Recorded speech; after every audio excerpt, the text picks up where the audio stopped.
This is the man who destroyed all the dreams, hopes, and future of Myanmar.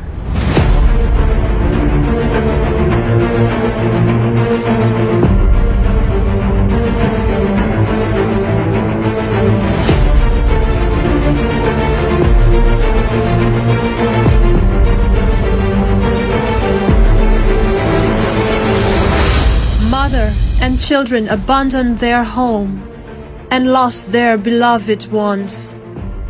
He put his own people in danger. He killed innocent people without hesitation. He is ruthless. He is heartless.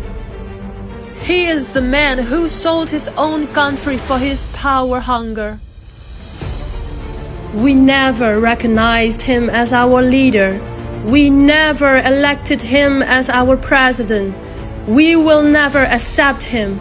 We will never forgive him for what he has done to us. Young people lost their hopes and dreams and future. They risked their lives to protect this country. We, the people, got no weapons, but they shot us.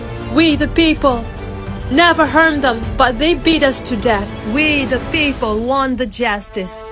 Are you ready to stand with us for the truth and fight for the human rights and for freedom, for education, and many more?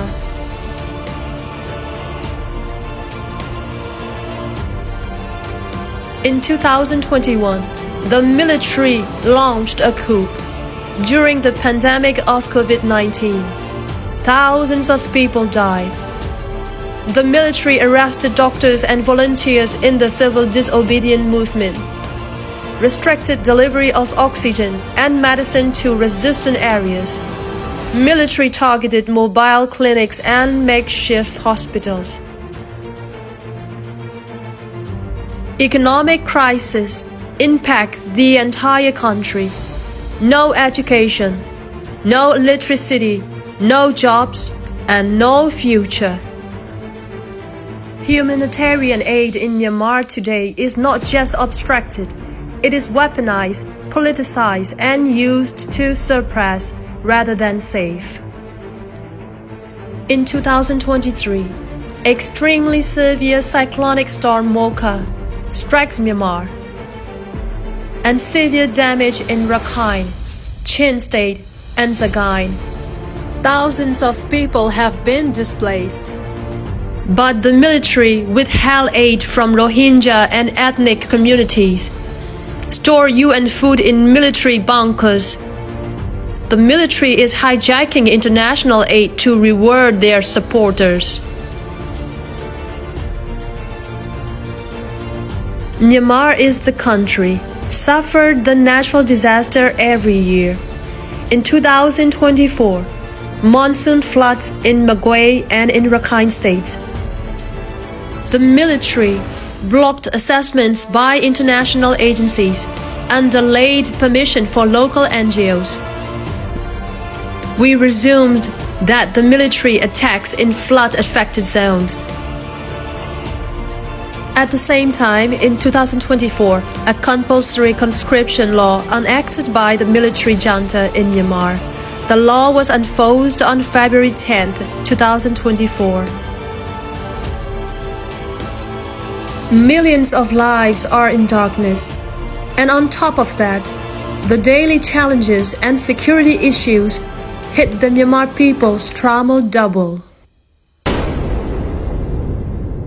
7.7 magnitude earthquake hit the heart of war-ravaged Myanmar on Friday. Rescuers are desperately searching for survivors more than 4 days after a powerful earthquake struck Myanmar.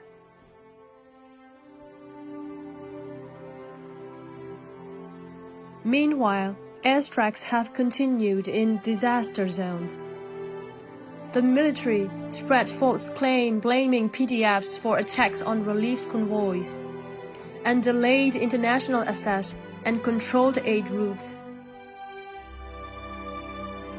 Disasters become opportunities for military control and propaganda.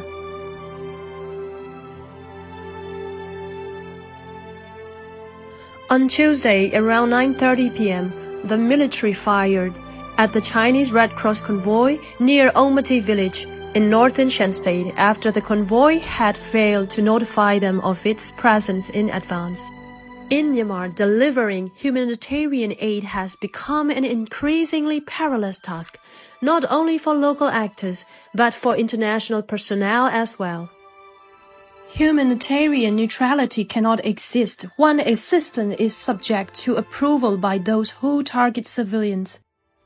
Including ASEAN, the UN and donor governments must demand unrestricted access, establish safeguards against aid diversion, and prioritize funding to grassroots organizations operating in resistance-held areas. International humanitarian agencies, including the United Nations Office for the Coordination of Humanitarian Affairs, have faced routine obstacles.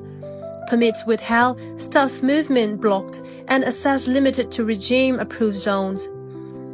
Local NGOs report weeks-long delays for travel authorizations and distribution permits, even in disaster-hit regions. These tactics are not logistical mishaps. They are a strategic form of repression. These are the voices from the ground. While official narratives attempt to control the story of the reality of Myanmar's humanitarian crisis is the best understood through the voices of those living it. Local NGOs, CDM health workers, and displaced families have been the backbone of survival for millions, operating without institutional support, often in defiance of the military's blockages and restrictions. In Myanmar, state television and military-backed Facebook pages have amplified these narratives, often accompanied by staged videos or unverified reports. This information warfare not only endangers aid missions, but also erodes public trust in legitimate humanitarian efforts, leaving vulnerable communities further isolated. Thank you so much for your attention.